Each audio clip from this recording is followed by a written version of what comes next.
Pwede pong pakiusog yung slide na po dun sa first time.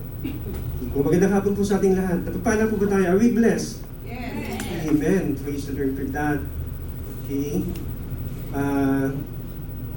Pinagdiriwang po natin yung Holy Week, ano po yung Semana Santa. Ano po yung mga bagay na naalala po ninyo kapag dumarating yung okasyon po nito? Meron po ba? Kasi sa ating mga karanasan, ng mga bata pa tayo, bago tayo naging Kristiyano, ano po yung mga bagay, ano po, na pumapasok sa atin, yung mga naalala natin noon. Kapag dumarating, ano yung ganitong okasyon? Yung pasyon. Naalala ko noon, nung bata ako, siguro mga 15 years old ako, nagpapasyon din ako eh. At meron akong karanasan na talagang mainis ka eh. Dahil nagpapasyon kami, bangag kami noon. Ganon, yung buhay namin noon, ano, yung mga kabataan. Noong mga panahon na yun. Pero hindi na ngayon, ano? It was before. Okay? Ano pa po? Ano pa yung mga bagay na naalala po natin? Happy Resurrection Sunday po pala para sa ating lahat. Okay? Nanonood ng nagpipinitensya.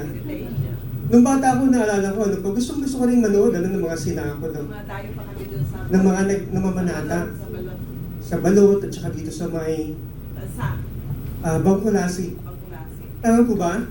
Sino po nakarating ng Bangkulasi at saka ng balot para lamang nalukot ang mga sinakulo at mga nagpipinitensya? Siguro lahat tayo, no? Kasi lahat naman tayo lumaki sa pananampalatayang Katoliko. Tama po ba? Tama po ba?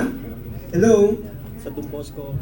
Nung bata ako, no, habang nanonood ako, may mga bagay na nakita ko eh. Okay, hindi ko alam kung nakita nyo rin yung katotohanan nito, no?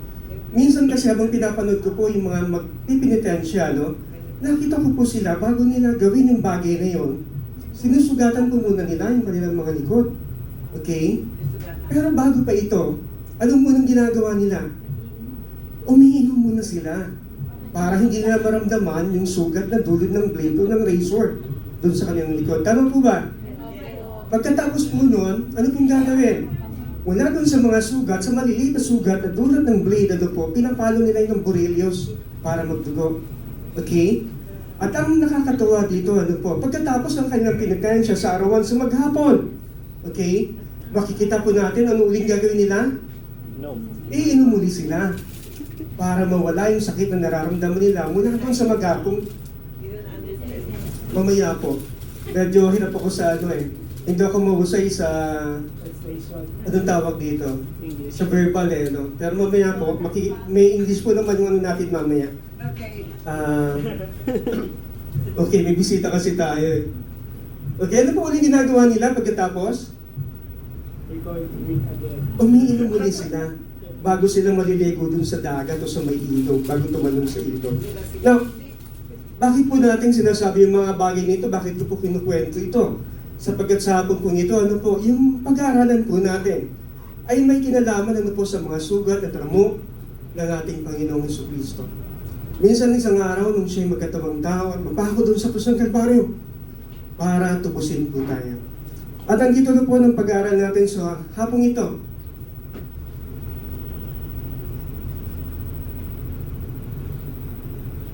tinawag po natin, wounded for me. Nasugatan siya para sa akin. Okay?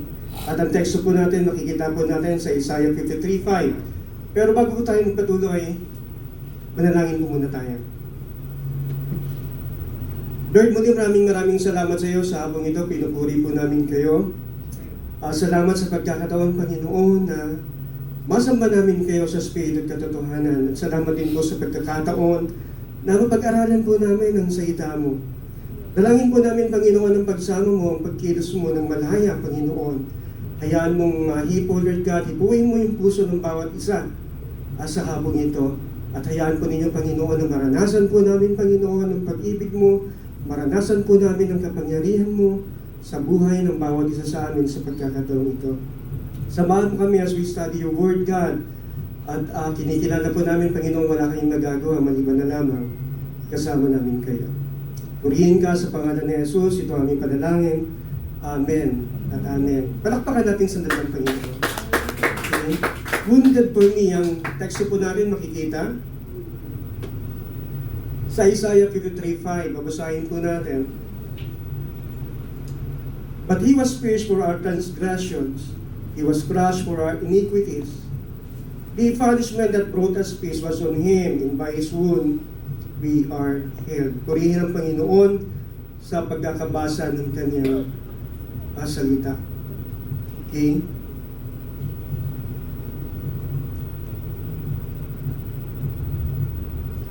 Meron pong isang saruano, isang surgeon na nagkomento pagkatapos po niya mabasa yung talatang ito.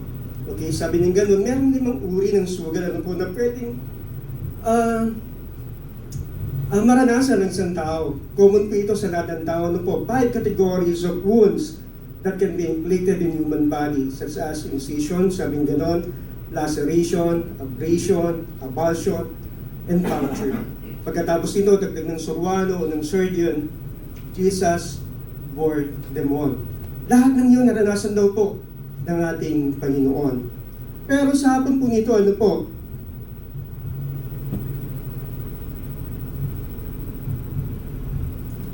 However, in this lesson, we're going to add 2 other wounds, not included in the 5 categories. Meron pong 5 kategorya, sabi ng surwano, pero sa pagkakataong ito, pag-uusapan po natin yung 7. Magdadagdag tayo ng 2. Okay? Instead of 5, we're going to discuss 7 kinds of wounds, this afternoon. Now, ano-ano po yun? Yung 7 kinds of wound. Ano-ano po ito? At paano po ito naranasan ng ating Panginoong Jesucristo? Paano niya nakamit yung mga bagay nito, yung mga paghihirap na ito, yung mga sugat na ito? Una, yung tinatawag po nating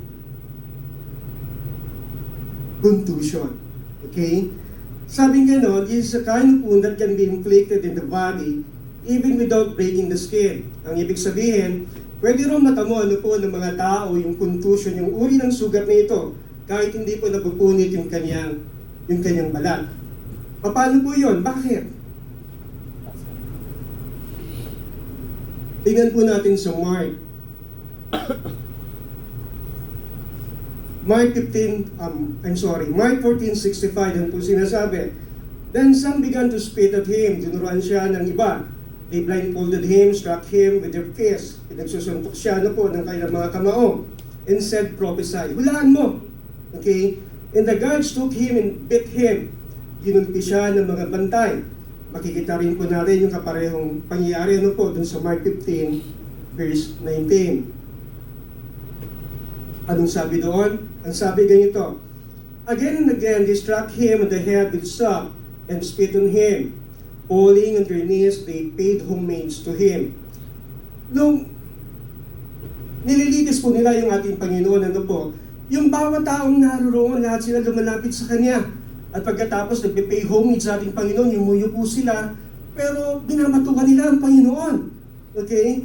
Ang sabing ganun, pinapalo nila ng kanilang staff o ng kanilang tungkod ang Panginoon sa kanyang ulo. Dinuduraan nila ito, at pagkatapos lumulod sila sa harapan ng ating Panginoon. Isang uri ng pagbabastos o pang-iinsulto para sa ating Panginoon. So makikita po natin sa bagay na ito that Jesus,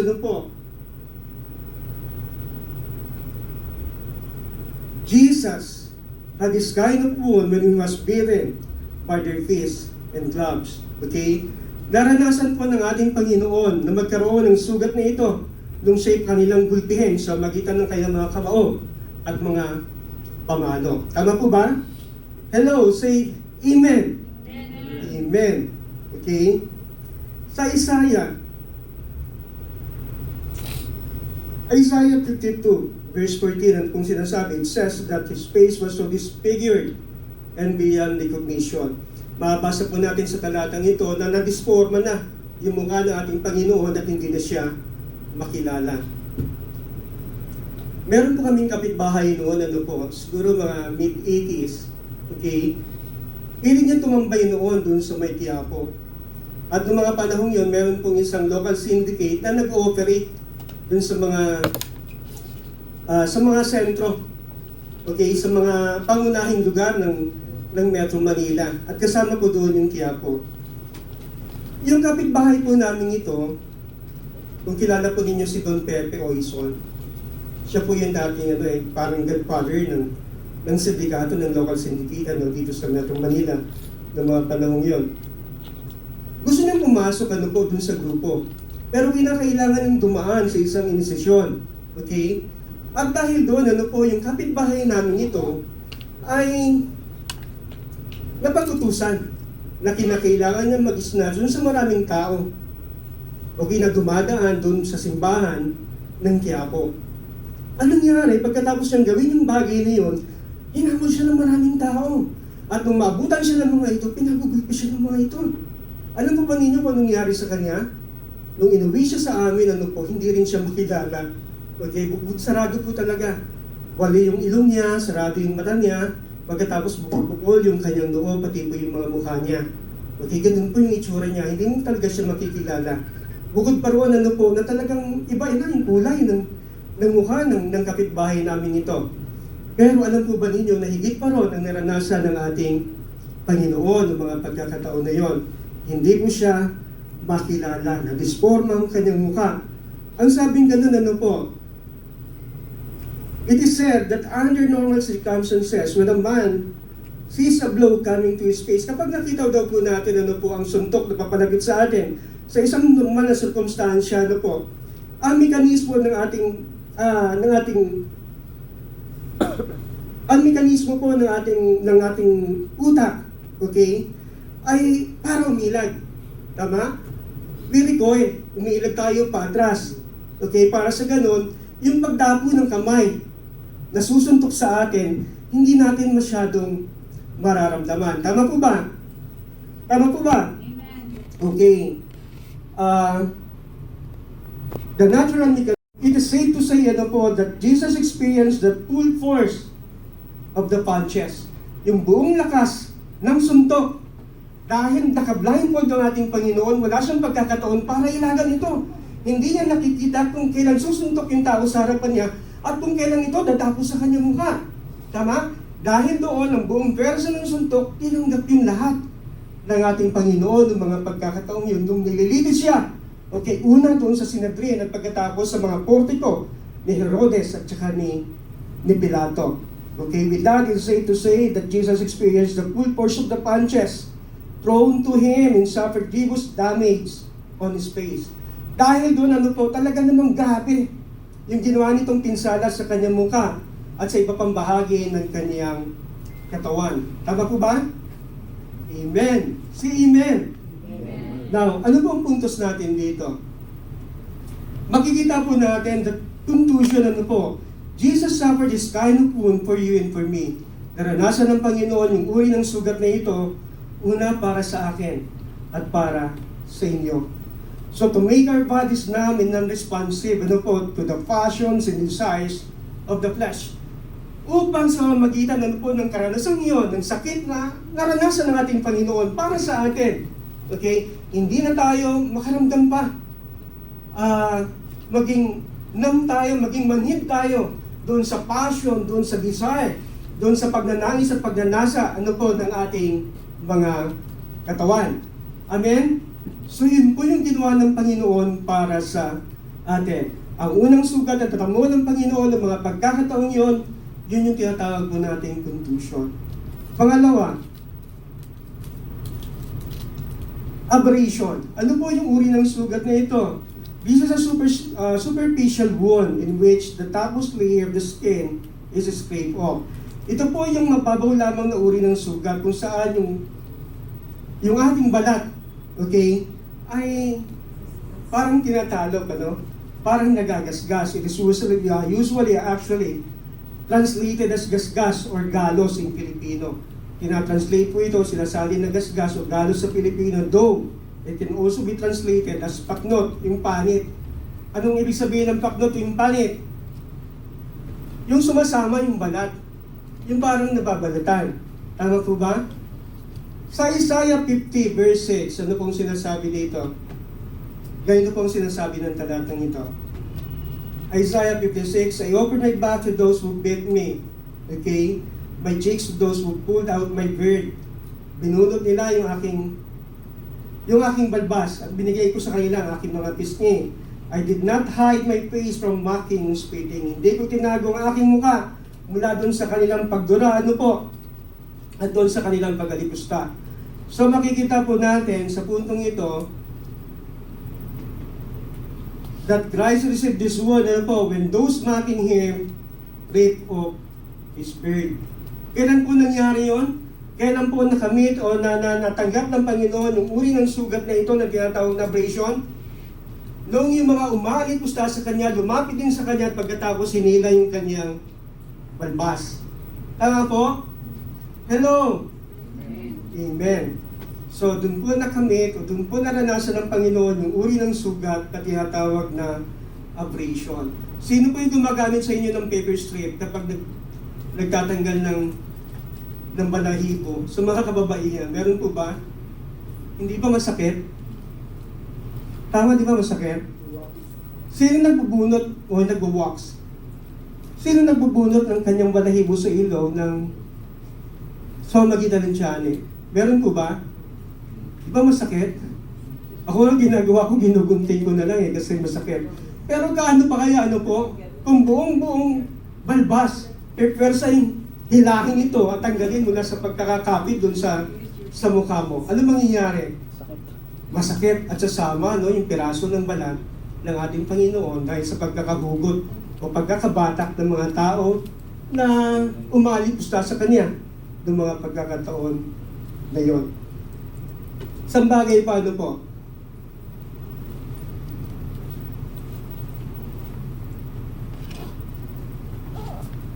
That's all. Moreover, it was a custom that time among the Jews as well as to the other nation to cultivate their bird with maximum care and concern. Sabing ganon, custombre nila noon, ng mga Hudyo, pati na ng ibang mga nasyon. Okay, inaalagaan nila yung kanilang mga balbas na merong maximum care and concern. And so they regard it as a great insult. Tinuturing nila na pinakamalaking insulto kapag binunot yung kanilang balbas, kahit isa lamang na balahibo mula dito is being pulled out by violence or force. Kapag binunot po yung kanilang balbas o yung balahibo sa kanilang muka, kahit isa lamang, tinuturing po nila ito na isang malaking insulto. Why? Napaka-importante sa kanila ng balbas ng mga panahon na yun. Talagang inalagaan nila, pinapatubo nila yon. Okay? At hindi ka lalaki kapag wala kang balbas ng mga pagkakataon na yun. Tama ba? Hello? Importante sa kanila yon. Tama? Kahit ang Biblia mismo binabanggit ang importansya nito. Kapag inaanoy ng Panginoon yung ulo ng kanyang mga propeta, tama? Pinapatuloy yun hanggang dun sa kanilang mga balbas. Kasama yun sa inanoy. Nasusundan po natin, napakahalaga sa kanila ng bagay na yun. At napakalaking insulto para sa ating Panginoon na bunutin yung balbas niya ng persahan nang wala siyang pahintulot. Tama ba? So, anong sinasabi natin? Abrasion. Jesus suffered this wound along with the insult straight to His face. Naranasan ng Panginoon ang sugat na ito kasama ng mga insulto direkta sa kanyang muka. Okay? Para sa akin at para sa inyo. For us not to rely on mere appearance or to put much confidence in beauty in term. Nang sa ganon, hindi na po tayo masyado pang magpahalaga, okay, doon sa ganda at doon sa term na binibigay ng ating figura. Tama? Lahat man yata tayo nagpapahalaga sa ating figura, no? Sino ba sa mga babae ang lumalabas ng bahay nang hindi mo na nagpupulbo? Diba wala? Parang lahat yata ng kababaihan, kinakailangan mo nang mag-retoke o mag-retouch bago tayo lumabas ng ating mga tahanan. Kahit yung mga kalalakihan, sino ba yung lumalabas sa atin pupunta sa palengke nang hindi mo na nagsusuklay? Lahat inaalagaan po natin na tama na concern sa ating mukha. Hello? So ganun siya kahalaga. Okay? Pero nung pagkakataon na yon, makikita po natin na ang Panginoon tinanggap yung mga sugat na yon para hindi tayo magbigay ng ganung pagpapahalaga sa ating mga figura, sa ating ganda. Okay? Nasusundan po ba natin?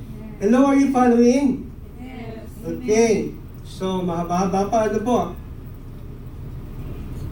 Sa Isaiah 53:2, ano pong sabi? Ang sabing ganon, He had no beauty or majesty to attract us to Him.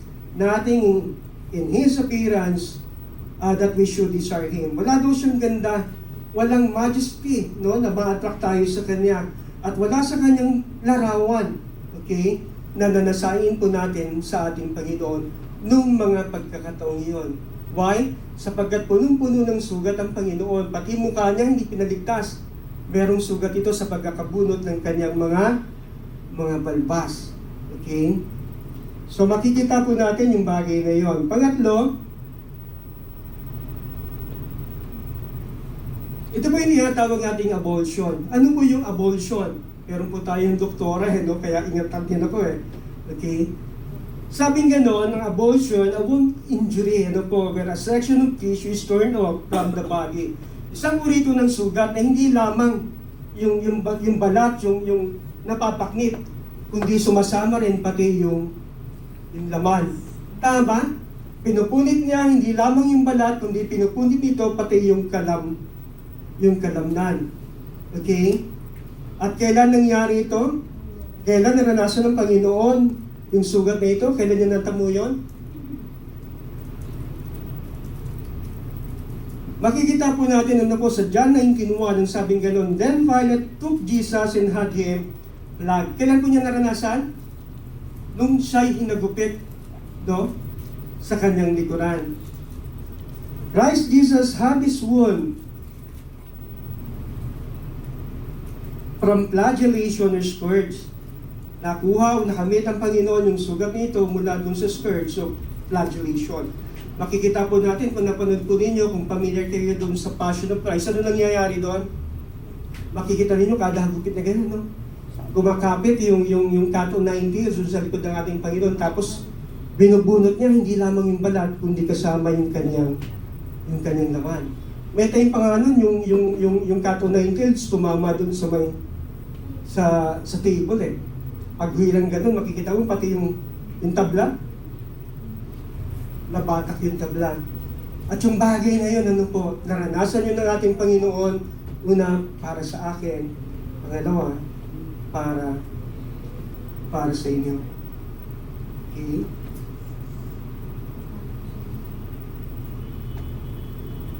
Letter A, number of lashes. Palagay po ninyo, ilan kayang stripes ang naranasan ng Panginoon o tinanggap ng Panginoon ng pagkakataon ngayon? Okay? Sabing ganun, 40 lashes minus 1. Actually, makikita natin sa Deuteronomy 25 verses 2 to 3. Ano pong sabi? If the guilty person deserves to be beaten, the judge shall make them lie down and have them flogged in His presence with the number of lashes the crime deserved. Okay? Kapag daw, yung isang tao ay may kasalanan at kinakailangan yung paluin o hatawin, o latiguhin, okay? Pinapadapa nila yon, pagkatapos pinaplag sa harapan ng judge, pero kinakailangan yung lashes ayon lamang dun sa kanyang krimen na nagawa. Tama? But the judge, sabing ganon sa verse 3, must not impose more than 40 lashes. If the guilty party flag more than that, your fellow Israelite, sabing ganon, will be degraded in your eyes. Pero sabing ganon, kinakailangan daw kahit gaano pa kalaki yung kasalanan ng tao na nagkasala, hindi dapat siyang natiguhin ng hihigit sa 40 beses ulit. Bakit daw? Sapagkat dinidegrade nila. Pinapahiya nila yung tao kapag gano'n yung ginagawa po nila.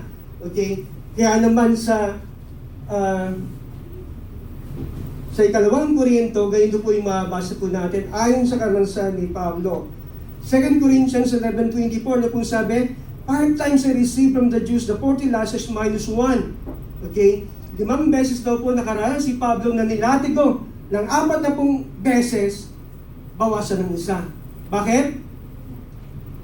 Dahil po meron silang batas na kapag sumobra sa 40, okay, yung hataw na gagawin sa isang tao nagkasala, yung bilang na sobra doon, ibinabalik doon sa berdugo. Ibinabalik doon sa lumalatigo sa kanya. Dahil doon, iniiwasan po ng mga berdugo na sumobra sila ng higit sa 40 stripes. So, anong ginagawa nila? Sadya po nilang binabawasan yung 40 ng isang hataw. Okay? At alam ni Pablo, siguro habang nilalatigo si Pablo, binibilang niya kung ilang latigo na yung dumadako sa kanyang likuran. Tama po? Hello? At lahat ng bagay na yon, lahat ng sugat na yon, yung mga sugat na yon sa kanyang likuran, ano po, ginawa yun ng Panginoon, naranasan yun ng Panginoon, muli para sa akin at para sa inyo. Okay? Ano po ba yung type ng whip na ginagamit nila nung panahon na yon?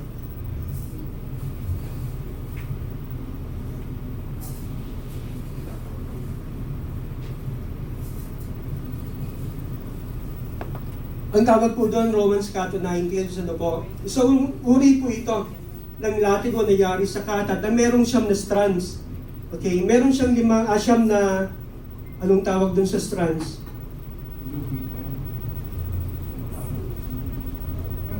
Basta ganun. Okay. Isang uri ng latigo na yari sa katad pagkatapos merong siyam na strands. At bawat strands merong steel close doon sa dulo. Okay? Meron nakakabit na steel close na kapag hinatong mo sa isang tao, yung steel close na yon, yung bakal na yon, na parang kuko, kumakapit yun, hindi lamang sa balat, kundi sa kalamnan ng pinapalo nito. Amen po ba? Hello? Try to imagine ano po, kung gaano kasakit at kung gaano kahirap ang pinagdadaanan ng Panginoon ng mga pagkakataon na yon. Okay? So makikita po natin, kinakailangan hindi sa lagpas ng 40 palo. At pagkatapos merong siyam na strands, ano po ang dumadapos sa kanya, bawat hataw ng isang verdugo. Palagay ninyo, ilang stripes kaya ang na-receive ng ating Panginoon ng mga pagkakataon na yon? Ilang stripes? 40 minus 1 equals 39, ano po? Times multiplied by 9. Gaano karaming mga sugat? Equals 351 lashes. Nung oras na yon, nung nilatigo nila yung ating Panginoon, tumanggap ang Panginoon ng 351 mga sugat sa kanyang likuran. Okay?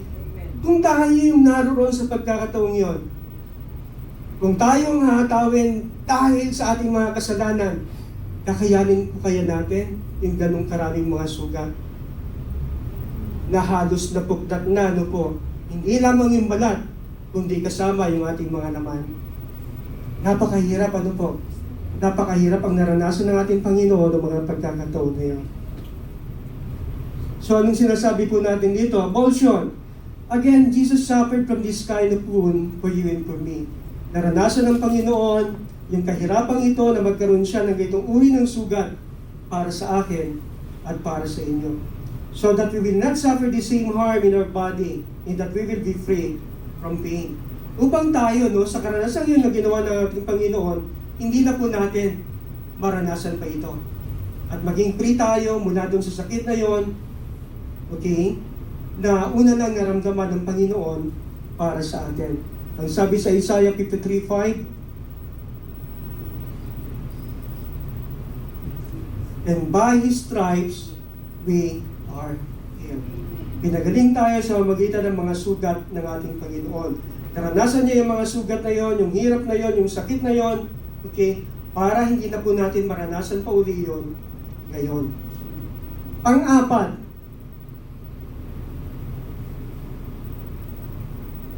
puncture. Anong uri ng sugat ito?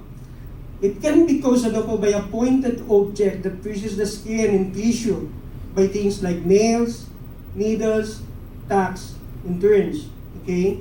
Sabing ganon, yung puncture daw ay pwedeng malika sa magitan ng matutulis na bagay na pumapasok doon sa balat hanggang doon sa laman. Okay? Kagaya ng pako, kagaya ng karayom, ng tamtax, at gayon din naman ng turn o ng pine. Tama ba? Amen. Mark 15:17. Anong sabi? They put a powerful robe on him, then twisted together a crown of thorns and set it on him. Okay? Sabing ganon, sinutun siya ng roba na kulay purple, kulay violet, kulay lila. Pagkatapos nag-twist sila, ng crown of thorns, pagkatapos nilagay yun sa kanyang ulo. So makikita po natin that Jesus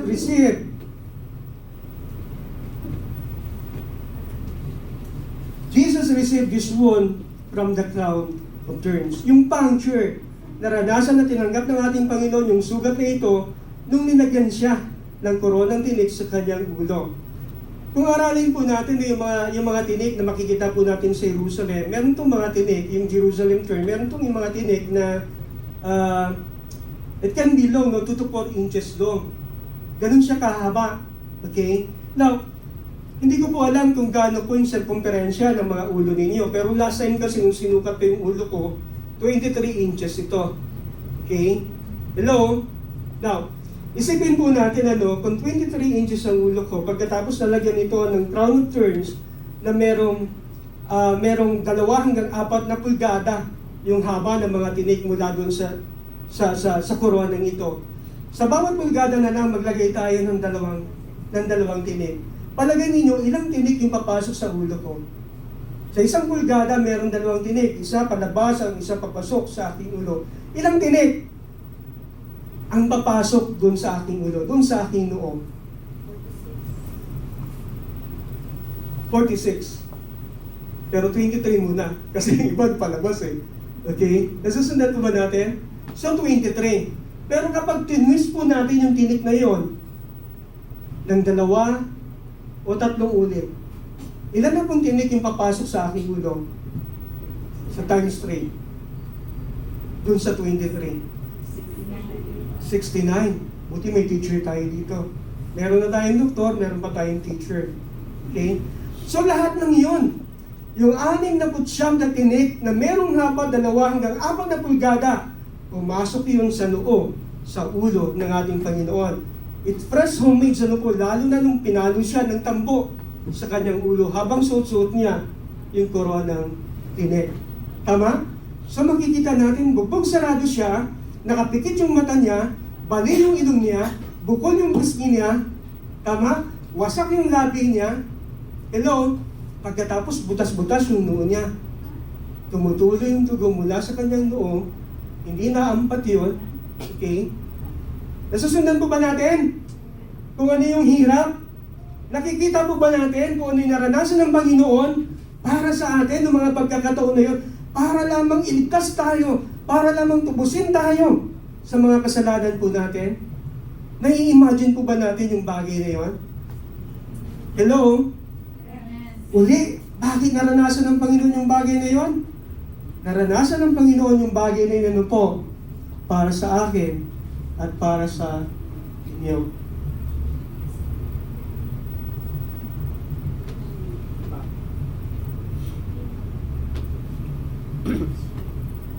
Puncture. Jesus took it on His head for you and for me. Tinanggap ng Panginoon yung mga sugat na ito sa kanyang ulo para sa akin at para sa inyo. Tama? So to keep our mind protected from evil thoughts injected by the enemy. Para lamang maprotektahan tayo doon sa mga schemes, doon sa mga pakana ng Diablo na ini-inject niya sa ating mga isipan. Ano po? Tinanggap ng Panginoon yung mga sugat na yon sa kanyang ulo. Yung 69 na mga tinik na pumasok sa kanyang ulo. Tama? Amen? Amen. Yun yung dahilan kung bakit ngayon bilang mga anak ng Diyos, nakapag-iisip na tayo ng mga bagay na kapuri-puri. Yung mga bagay na mga magaganda. Yung mga bagay na makalangit. Dahil nahirapan ng Panginoon para lamang matanggap natin yung biyayang ito. Amen? Nasusundan po ba natin? Amen. Palakpakan nga po natin sa dagang Panginoon. Okay. So saan na ako? Sa puncture.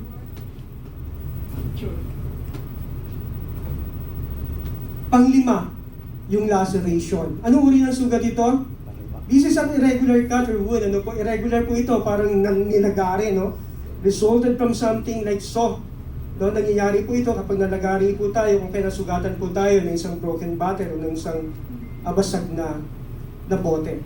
Kailan po naranasan ng Panginoon yung uri ng sugat na ito? Kailan niya naranasan yun? Nakikita po niyo yung negro na yun? Si Simon of Cyrene, ano po? Kasi sabi nilang gano'n, si Simon of Cyrene, tama naman, no? Yung Cyrene kasi makikita natin sa Libya, nasa Northern Africa yon. Dahil doon, iniisip po ng iba Okay, na si Simon of Cyrene, isang negro. Kilala niyo siya? Yung pagod na yung Panginoon, yung hindi niya na magbuhat yung krus niya, pinapasa nila yon ng Romano doon kay Simon of Cyrene. Tama? Dahil merong batas yung mga Romano noon. At pwede nilang utusan ng hindi Roman citizen na pagbuhatin ng 1 milya yung kanilang daladala. Halimbawa, na malengke ko, Romano ko, nakakita ko ng hindi Romano, pwede kong ibigay yun sa kanya at kargahin niya yung dalahin ko ng 1 milya. Okay, merong batas na ganun. At hindi ako maparusahan kung ipakarga ko yun sa kanya. Nasusundan ko ba ninyo? Kaya pagka minsan habang nangangaral ng Panginoon, sabi niya, kapag merong sa inyo nagpadala ng 1 milya, lumakit ka pa ng 1. Nasusundan po ba natin? Hello. Amen. So, nagkakaunawaan na po tayo. Tagal ano? Christ had it from sharp stones, along the way to Calvary, from Via Dolorosa to Golgotha. Naranasan po ng Panginoon yung bagay na yun, mula dun sa matutulis na bato, doon, habang naglalakad siya, papuntang Calvary, mula dun sa Via Dolorosa, yung sa daan ng pagdurusa, hanggang dun sa Mount Golgotha. Tama ba? Hello?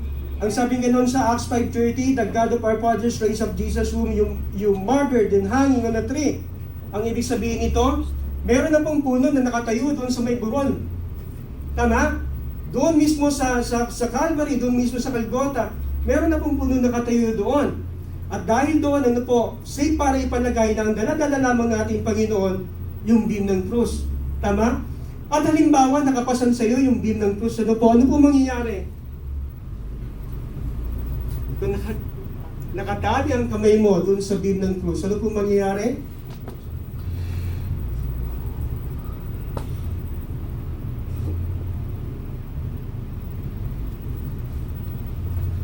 Sabing gano'n, ang bigat po ng isang krus ay tumitingba mo ng 300 libra, 300 pounds. Katumbas ito ng 136 kilogram. Mahigit isang sakong bigas at kalahati halos. Tama po ba? Ang crossbar naman, sabing gano'n, kung yung beam lang ang titimbangin, meron siyang bigat na 75 to 125 pounds. 75 hanggang 125 libra. Katumbas ito ng 34 to 57 kilogram. Okay? Now, think about it, Jesus walked up the hill. Lumakad ang Panginoon paakyat doon sa buron with a crossbar of that weight, on his shoulder. Na merong pasang-pasa na crossbar na ganun kabigat sa kanyang balikat. Ano po mangyari kapag ganon? He is unable to protect himself by the hands from falling on the rough road. Tama? Isipin ninyo, merong malaking troso na nakabasan sa kanyang balikat. Tama? At kapag tuwing matitisod ang ating Panginoon, anong nakikita ninyong senaryo? Dire-diretso, susubsob ang Panginoon sapagkat wala siyang pagkakataon para protektahan yung kanyang sarili sa pagkakadapa. Nasusundan po ba natin? Sa ganun, yung mga bato doon sa rough road na yun, tumutusok yun, hindi lamang sa binte o sa tuhod ng ating Panginoon, kundi sa kanyang buong katawan. Tama? Ngayon isipin natin, ano na ngayon ang nagdudugo sa kanya? Buong katawan na. Hindi lamang yung ulo, hindi lamang yung likod. Pati yung dibdib niya, pati yung tiyan niya, pati yung mga legs niya, lahat yun nagdudugo na. Ilan tayong beses natumba yung ating Panginoon at hindi man lamang siya nagkaroon ng pagkakataon para ipagtanggol yung sarili niya. Hindi lamang siya nagkaroon ng pagkakataon para maitukod niya yung kamay niya. Nangyari yun, naranasan ng Panginoon yung lahat ng bagay na yun para sa akin at para sa inyo. Amen ba? Amen. Isang bagay pa, po. Alam po ba ninyo yung layo ng pagbubuhat ng krus? Sabi ngayon, tumagal yun ng mga 1 hanggang 3 oras.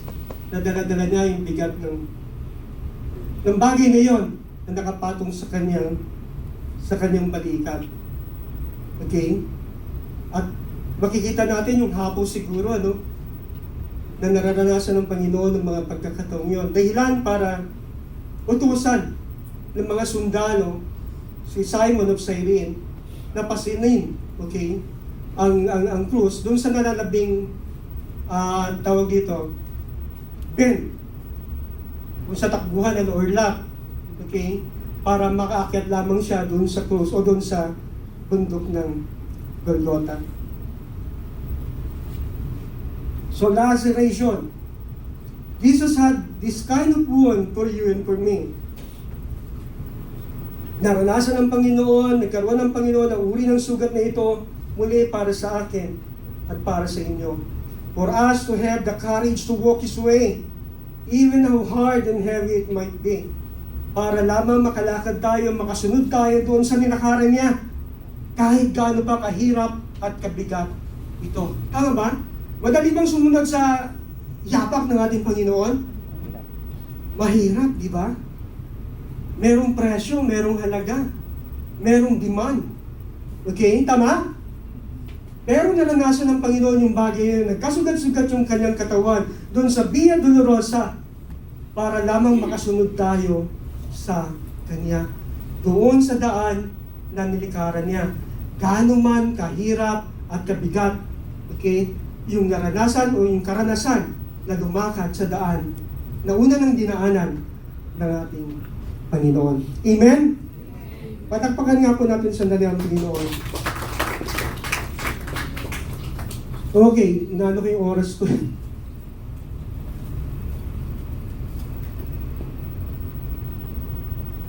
Pang-anim, ano po? Tama na pang-anim? Perforation. Ano uri ng sugat ito? Sabing ganon, to make a hole through. Okay? It's a kind of wound where an object entering in one point of the body and exiting through another, creating both an entrance and an exit wound. Ang ibig sabihin nun, tagusan. Pumasok siya sa isang lugar ng iyong katawan, pagkatapos lumago siya doon sa kabilang bahagi ng iyong katawan. Ang tawag doon ulit, ano? Perforation. Okay? Kailan natanggap ng Panginoon yung bagay na yun? Jesus received it from the nails. Natanggap ng Panginoon yung perforation mula sa mga pako. John 19:17 to 19, anong sabi? Sabi ganito, here we see that the Romans nailed not only the notice upon the cross, yung titulos. Hindi lamang yun yung pinako nila sa cross. Okay? But they also nailed forcefully both Jesus' hands and feet. Ipinako rin nila ng sapilitan yung mga kamay at paa ng ating Panginoon. Bakit sapilitan? Palagay po ninyo. Balikan natin yung scene kanina. Dala-dala ng Panginoon yung malaking beam, yung malaking troso sa kanyang balikat. At pagkatapos, every time na nadadapa siya, wala siyang pagkakataon para tumukod. Lagi niyang tinatanggap yung buong bigat niya. At kung ano man yung babag sa kanya, okay, lahat ng yun pumapasok sa kanyang katawan. Tama ba?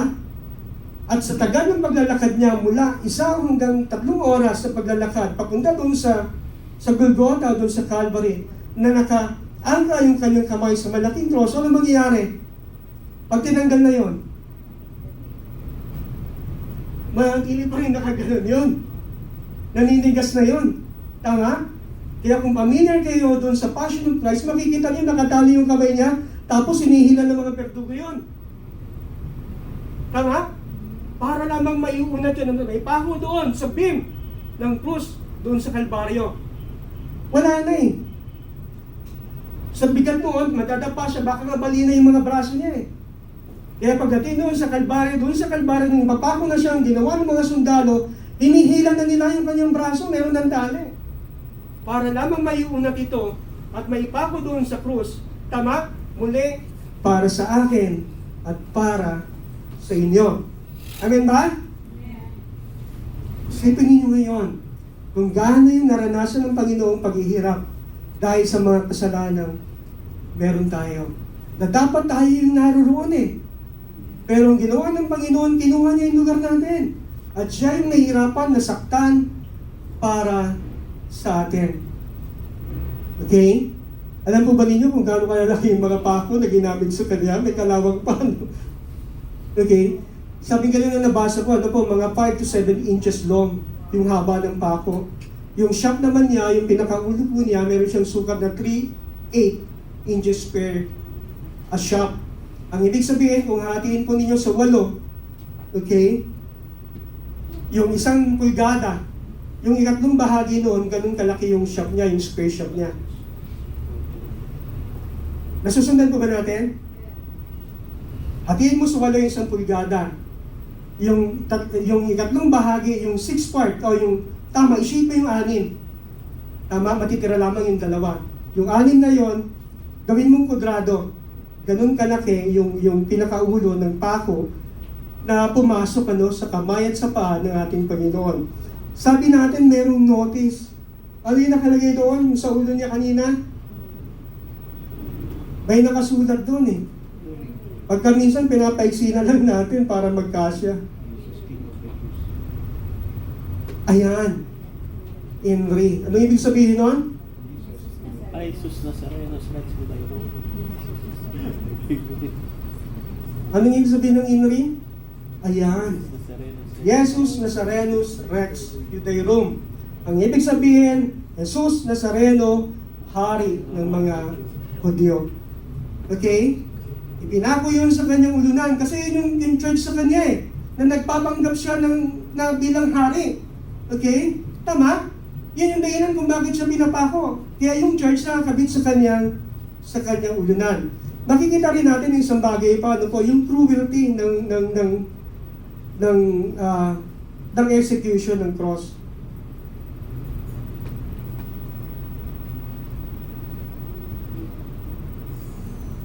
Anong itsura ng pagkakatapos sa kanya? Yung paa niya? Nakapatong Pagkatapos medyo nakaben yun. Bakit nakaben? Bakit nakaben?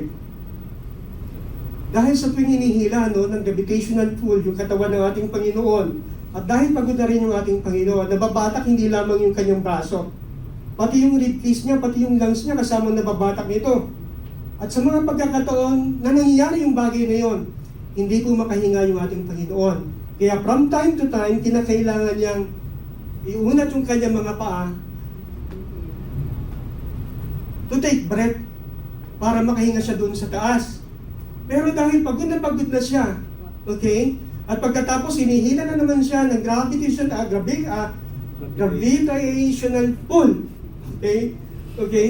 Hinihila na naman siya ng gravity, ng bigat ng katawan niya pababa. Uli, mababatak na naman yung kanyang mga balikat, mababatak yung kanyang ribcage, mababatak na naman yung kanyang lungs, hindi na naman siya makakahinga. Okay? Tapos tataas na naman siya. Ulit-ulit yun mula alas 9 hanggang alas 3 ng hapon. Isipin niyo kung gaano kahirap yun. At alam niyo ba, tuwing itutukod niya yung kanyang mga paa, kung gaano kasakit yun mula doon sa pagkakapako ng kanyang heel? Diba? Ang sabing ganon, yung devil i-strike yung kanyang heel at nangyari yun doon sa krus ng Kalbaryo.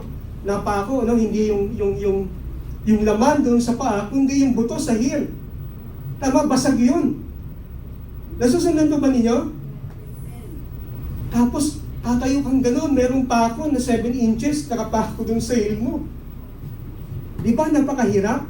At nangyayari ng paulit-ulit mula anong oras? Mula alas 9 hanggang alas 3 ng hapon. Okay, sa huli, okay? Dahil pagod na ang Panginoon, dahil sa hirap na nararamdaman niya, at dahil sa bigat ng kanyang katawan, hindi niya na kaya pang maitas pa yung kanyang sarili. Kaya ang sabi ng Biblia, sabi ng mga eksperto, namatay siya na parang nalunod o binigti. Ang tawag doon, asphyxia. Death by asphyxia. Amen? Hello?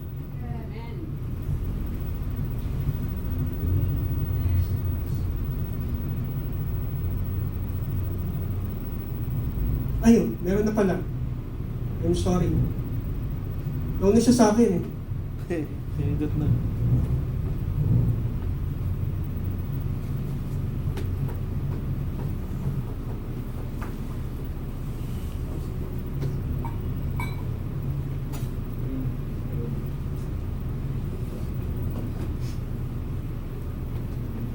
Pamilya po kayo sa kwentong yan, Ballad of the Mother's Heart. Sino nakakaalam? Yung teacher natin. Okay, actually, tulayan eh. Merong magnanay, ano pa, namumuhay silang mag-isa, pagkatapos mahal nila yung isa't isa. Hanggang makina yung bata sa pag-aruga ng kanyang ina. Yung bata binata na. At pagkatapos sa eskwela, nakita siya ng isang babae na kursunada niya, na mahal niya. Okay? Hanggang pagkatapos, ano po, gumawa siya ng paraan para siyempre mapasakan niya yung pagmamahal ng babae, masuklian.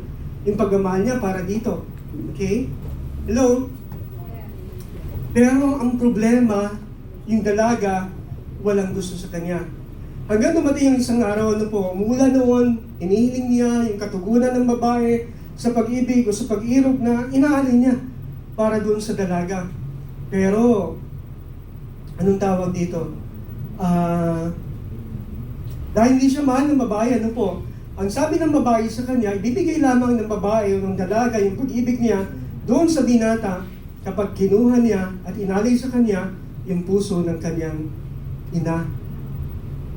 Umulan ng gabing yun, magulo yung isipan ng binata, mahal niya yung kanyang nanay pero mahal din niya yung kanyang sinisinta. Yun yung naglalaro sa isip niya habang papauwi siya papunta sa kanila. Okay?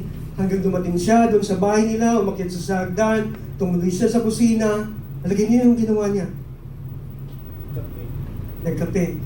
Kumuha siya ng kutsilyo, kumuha siya ng sundang, at saka siya pumasok doon sa silid ng kanyang ina na walang kamalay-malay natutulog at walang kamalay-malay sa trahedya na pwedeng mangyari sa kanya.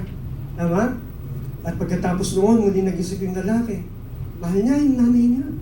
Siya yung nagpalaki sa akin. Pero mahal na mahal niya, masadi yung pagnanais niyang mapas sa kanya, yung pag-ibig ng kanyang sinisinta. Hanggang pagkatapos noon, tinasa lamang niya yung kanyang kamay. Pagkatapos, binaba niya yung dahan-dahan. Ay, hindi pala babaw doon kapag dahan-dahan. Pagkatapos, sinaksak niya yun sa dibdib ng kanyang ina. Tsaka niya biniyak yung dibdib ng kanyang ina. Kinuha niya yung puso na naroon na may nitinig pa. Okay? At dahil sa krimen na nagawa niya ng pagkakataong yun, sa pagkalituhan, at sa pagnanais niya na may handog na yung pusong yun, doon sa kanyang sinisinta, sa pagmamadali niya, nahulog siya doon sa hagdan ng bahay nila. Pagkatapos, may boses na narinig. Yung bata. Okay? Hindi galing kanino man. Saan kaya galing yon? Nanggaling doon sa puso ng kanyang ina na mainit-init pa, tumitibok-tibok pa. Alam niyo yung sabi? Ang sabi, anak, nasaktan ka ba? Yun yung sabi ng puso ng kanyang ina. Sa kabila ng ginawa niya. Okay? Doon sa kanyang ina. Sa kabila ng pagpatay niya rito at pagkuha ng puso nito para mayali lamang niya sa kanyang sinisinta. Walang ibang iniisip yung puso ng nanay, kundi yung kapakanan pa rin, yung welfare pa rin ng kanyang anak. Ang sabi niya doon sa bata, anak, nasaktan ka ba? Son, are you hurt? Nasaktan ka ba? Isipin po natin. Ganun din po yung parehong pagmamahal, ano po. At higit pa ron, ang binigay sa atin ng Panginoon at pinakita ng Panginoon nung maghirap siya at mamatay doon sa krus ng Kalbaryo. Anong sabi sa Isaiah kanina?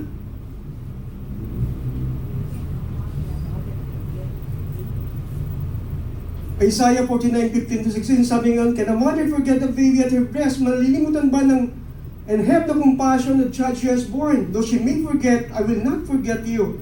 Malilimutan ba ng ina yung anak na galing sa kanya? Okay, yung sanggol sa kanyang sinapupunan, yung pinapadede niya? Hindi, di ba? Pero kahit na malimutan, yung sabi ng talata, though she may forget, I will not forget you.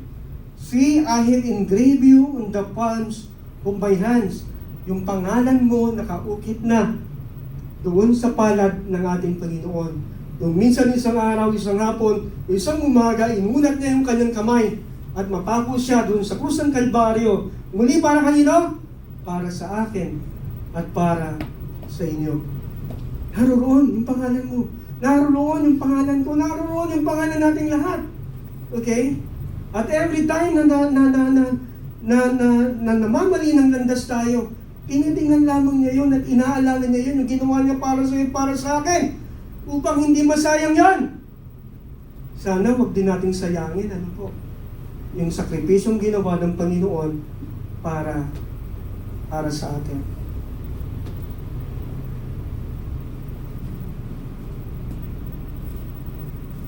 Okay, anong punto sa preparation? Jesus was subjected to this cruelty of the cross, ano po, and has received this kind of wound. Nag-subject ang Panginoon, pumidalim siya sa cruelty o sa paglupitan ng krus, at pagkatapos sinanggap niya yung uri ng sugat na ito with a stretch of arms, no, na nakaunat yung kanyang mga kamay para sa akin at para sa inyo. For us to learn how to embrace people who dislike us, para matutunan natin yakapin pati yung mga taong ayaw sa atin. Okay? And even those who deliberately hurt us, pati na yung mga tao na deliberately, okay, intentional sinasaktan nila tayo. Ginawa yun ng Panginoon muli para sa akin at para sa inyo. Naalala niyo yung unang salita ng Panginoon dun sa krus pagkatapos yung mapako? Ano yung first word niya? Pagkatapos niyang iangat dun sa krus, pagkatapos makita niya yung magnanakaw sa kanan niya at sa kaliwa niya, pagkatapos nakita niya yung mga sugarol sa paanan niya at yung manginginom na nagpainom sa kanya ng tuba, pagkatapos nakita niya yung prostitute kasama doon sa mga takatayo, ano po, okay, na pinapanood siya. Anong sabi ng Panginoon pagkatapos niya makita lahat ng uri ng kasalanan sa bawat taong naruroon at nanonood sa Kanya? Anong sabi ng Panginoon? Ama ko, patawarin mo sila pagkat di nila nalalaman yung kanilang ginagawa. Tama ba? Amen.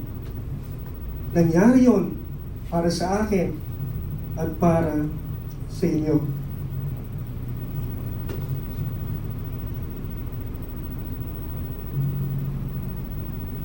Isa pang bagay, naalala ko. Alam niyo ba na hindi ganun kadali sa Panginoon yung bagay na yun? Para bigkasin yung mga salitang yun? Anong sabi sa Psalms? Psalms 22:15. Hindi ko na nailagay eh. Anong sabi doon? Sabing gano'n, nakadikit na yung kanyang dila sa kanyang ngala-ngala. Dahil sa pagkatuyuan ng tubig sa katawan niya, dumikit na yung dila niya sa kanyang ngala-ngala. Para masabi niya yung mga salitang yun, kinakailangan niya mag-report.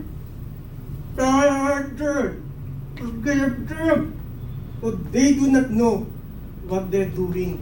Tama ba? Subukan ninyo, kahit sa bahay ninyo, idikit ninyo yung dila ninyo sa inyong ngala-ngala.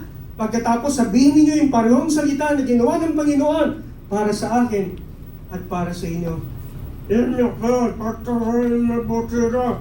Ganun na yun. Lahat ng hirap na yun, naranasan ng Panginoon, muli para kanino? Para sa atin, para sa akin, at para sa inyo.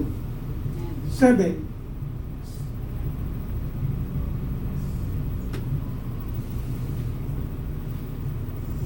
Incision.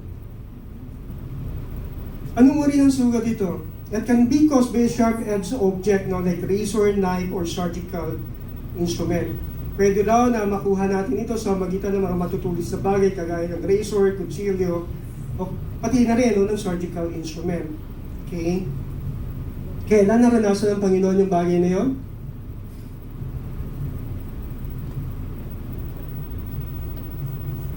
Jesus had this wound by the spear. Yung spear ni Longinos, sabi ng tradisyon. Tama? Makikita natin yung sa John 9:33 to 34. Ganun sinasabi. But when they came to Jesus and found that he was already dead, they did not break his legs. Instead, one of the soldiers pierced Jesus' side, with a spear, bringing a sudden flow of blood and water. Nung makita po ng mga sundalo na patayin ng ating Panginoon, sabing ganoon, sa halip na baliin pa yung kanyang buto para madali siyang ibaba mula doon sa krus, sa pagkakapako. Ang ginawa lamang nila para masigurong patayin na ang Panginoon, sinibat ito doon sa kanyang kagiliran. Now, merong pagtatalo, po.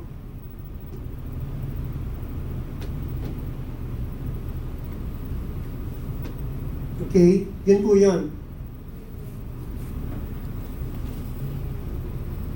Next slide, please. There was a debate before whether which side of Jesus he was pierced by the spear. Palagay po ninyo saan? Sa kaliwa, sa kanan? Sa kaliwang tadyang o sa kanang tadyang? Some said it was on his right chest, sabing ganon. For the reason that Jesus himself declared that those on his right are the ones to be saved. Makikita natin yun sa Matthew 25:32-33. Okay, meron nagpo-propose, so sabing ganon, sinibat ang ating Panginoon sa kanyang kanang tadyang. Kaya minsan may makikita kayo na crucifixion, na merong sugat ang Panginoon sa kanyang kanang tadyang. Okay? Ang dahilan, base doon sa sinabi ng Panginoon na lahat ng maliligtas lamang ay sa kanyang kanan. Inatapunan. Okay, parang symbolical, yung interpretasyon nila sa bagay na ito. Natapunan ng dugo, in that they will be saved, by His blood that is shed. Makikita natin yun sa Matthew 26:28.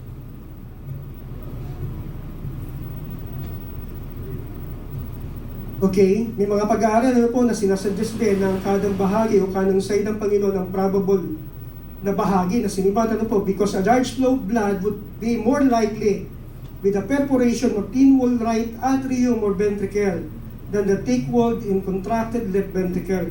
Sabing ganon, mas manipis daw yung thin-wall na bumabalot sa ventricle sa kanan kaysa doon sa kaliwang ventricle. Mas makapal daw ang wall, yung anong tawag doon? Yung parang laman.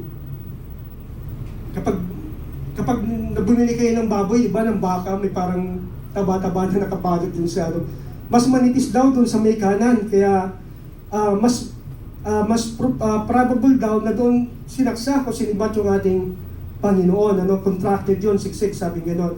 However,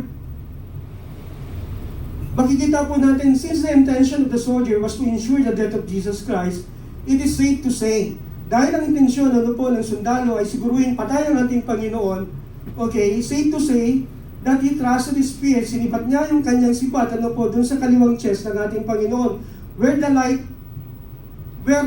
heart lies, kung saan naroon yung malaking bahagi ng ating puso. Bagaman nasa gitna yan, yung malaking bahagi nito, naroon pa rin sa kaliwa. Lalo na, kung hindi ka naman doktor, talagang iniisip natin na sa kaliwa yung puso natin. Dahil dito yung pagtibok narito yung nagbubuga ng dugo mula dun sa ating left ventricle. Okay?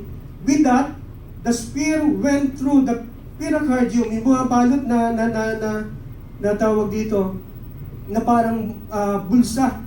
Okay, may fluid yun, nakabalot yun sa kanyang puso, nakabalot sa puso, napunit yun. Sa pagkapunit, yung water doon, yung tubig doon, lumabas. And it reached and pierced the heart. Pagkatapos, tuluyang pumasok yung sibat, hindi lamang doon sa pericardium, kundi pumasok yung mismo sa kanyang, umabot yun sa kanyang puso, na nagdulot naman ng pagbulwak ng kanyang dugo. Okay? Pastor Rene, okay lang ba ako sumobrang konti?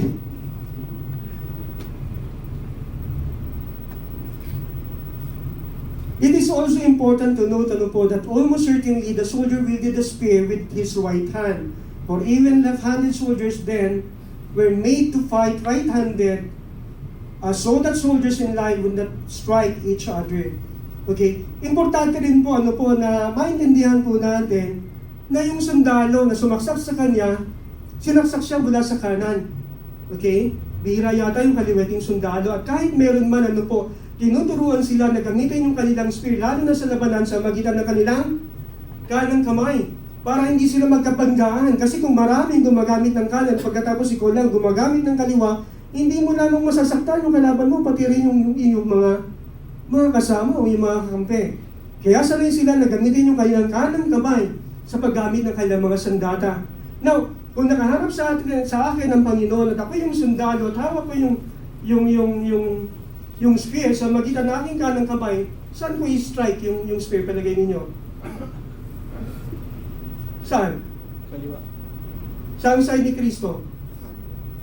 Kaliwa. Punta ka rito. Sa ganun Si Jesus Christ, ako yung sundalo, hawak ko yung spear sa aking kanan. Saan ko i-strike yun? Kaliwa. Sa kaliwang chest ng ating Panginoon. Naintindihan po natin? Hello?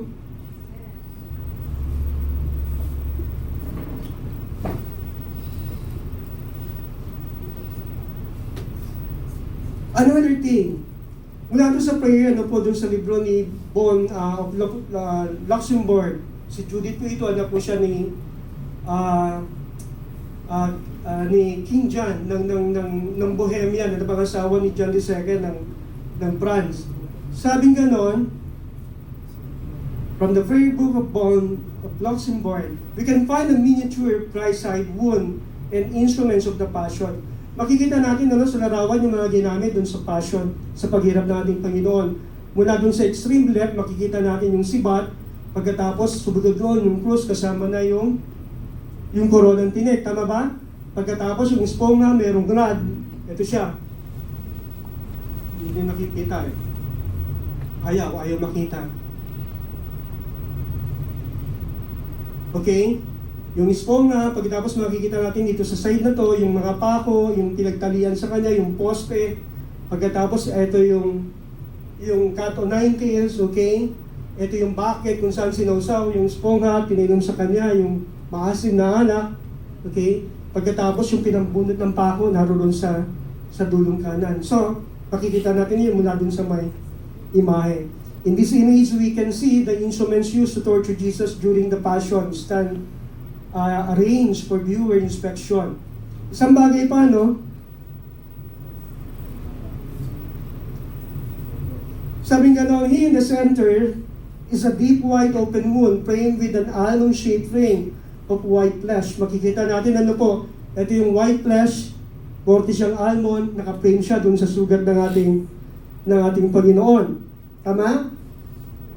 And then with bright orange red tones of torn flesh, makikita naman natin yung laman mismo, yung bright orange red.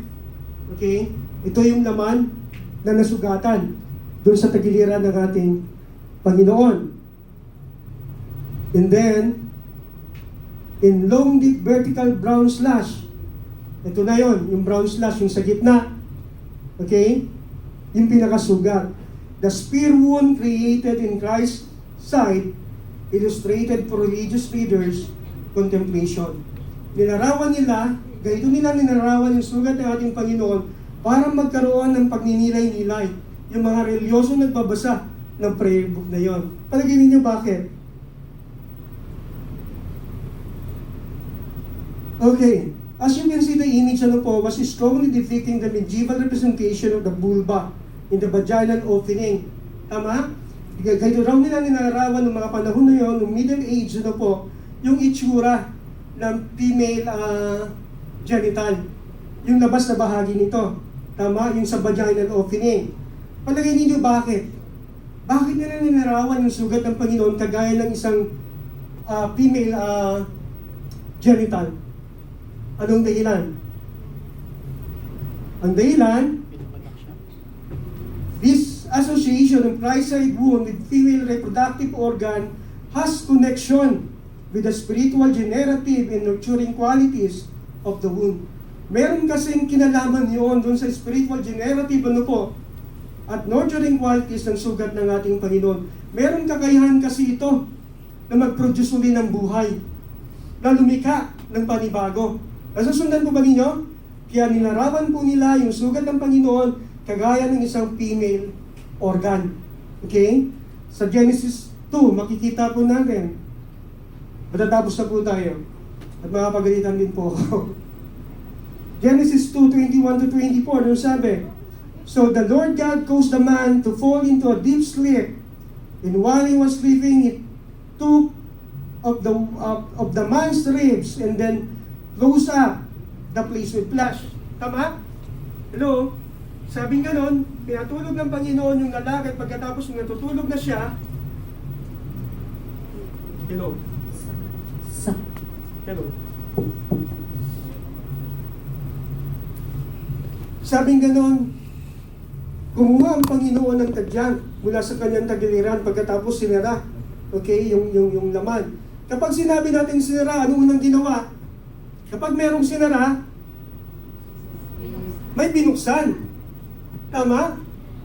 May binuksan. At kapag binuksan yung tagiliran, anong lalabas? Merong dugo at tubig. Okay? Pagkatapos mula dun sa tadyang na kinuha, anong nangyari? Yun yung ginawang babae. Tama ba? Then the Lord God made a woman from the rib he had taken out of the man, and he brought her to the man. The man said, "This is now bone of my bone and flesh of my flesh. She shall be called woman, for she was taken out of the man.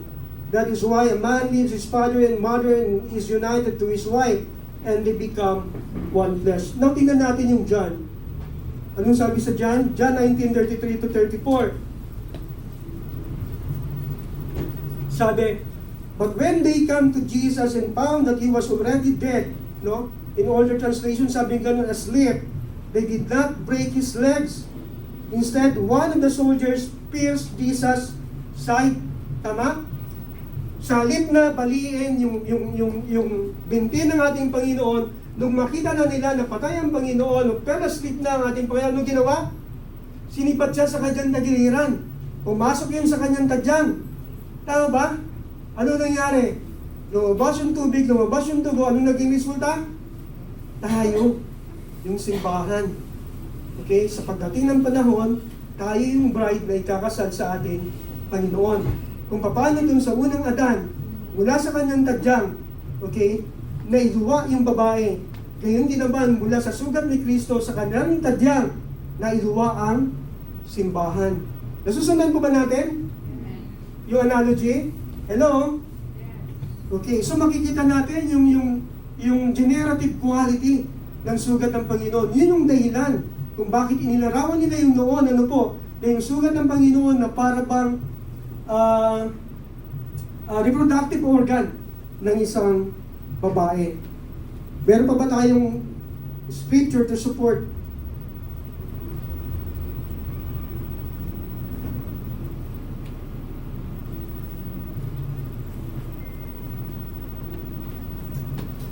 Ephesians 5:25 to 32, ano sabi?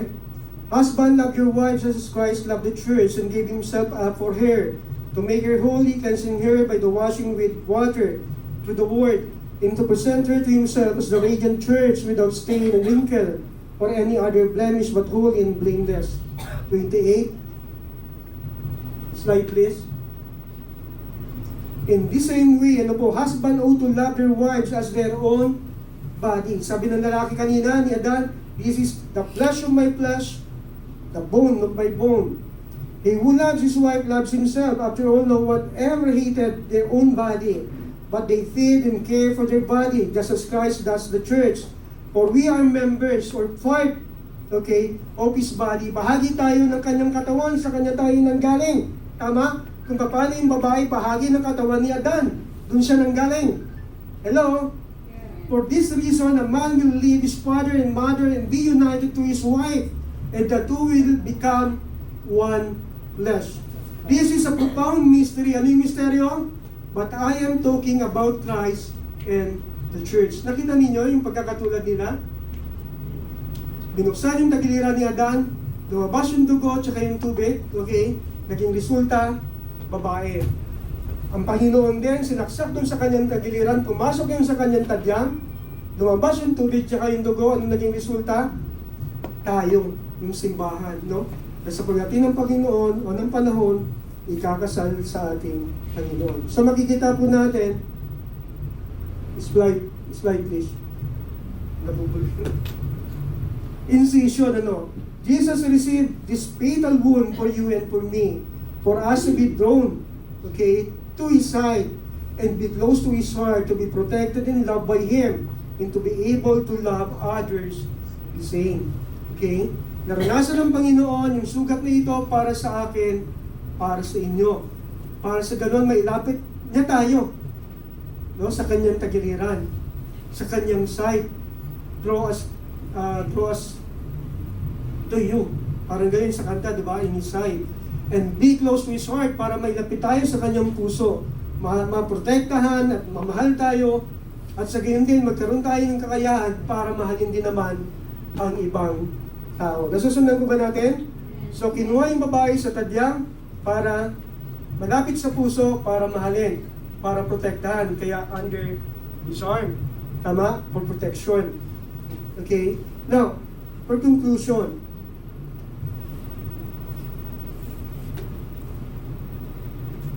there are a number of factors which believed to be the causes of death of Jesus Christ.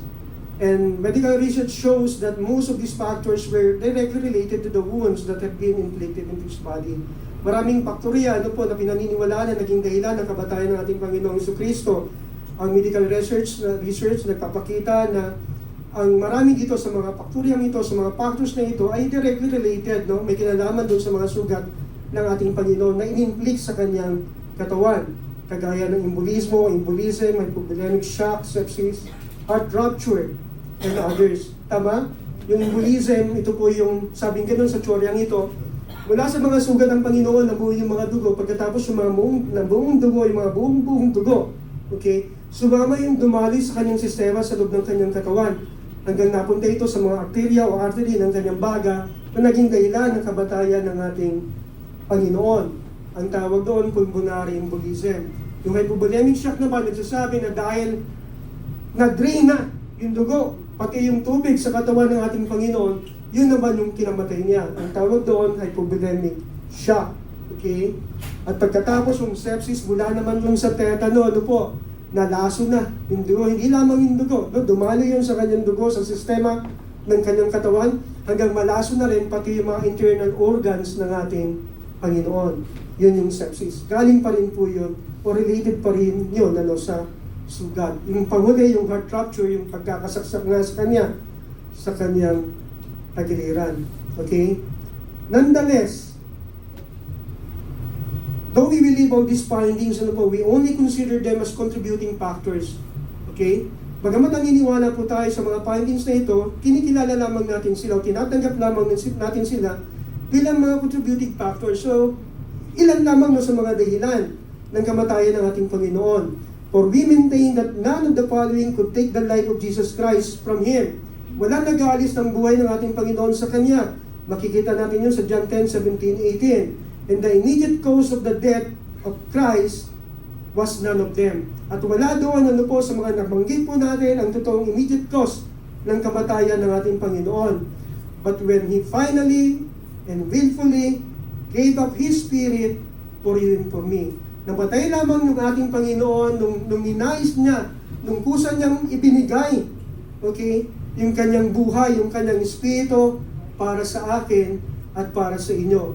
Makikita natin yun sa John 19:30. Sa John 10:14, 15, tsaka 17-18, anong sinasabi? Natapos na po tayo. Sabing ganon, I am the good shepherd, I know my sheep and my sheep know me. Just as the Father knows me and I know the Father. And I lay down my life for the sheep. The reason my Father loves me is that I lay down my life only to take it up again. Tama? Mahal ako ng Panginoon dahil binibigay ko ang aking buhay para bawiin ito muli. No one takes it from me. Walang nag-aalis nito sa akin, but I lay it down on my own accord. Kusa ko itong ibinibigay. Nasusundan ko ba natin? I have authority to lay it down and authority to take it up again. Ang ibig sabihin, kahit gaano pa karami yung sugat ng ating Panginoon, kahit gaanong hirap pa yung nararamdaman niya noon, wala sa mga factors na yun na makapag-aalis ang buhay ng ating Panginoon. Namatay lamang yung ating Panginoon sapagkat kusa niyang ibinigay yung kanyang espiritu. He gave up His Spirit. Ibinigay niya yung kanyang buhay para sa akin at para sa inyo. Amen? Palakpakan nga po natin ang Panginoon.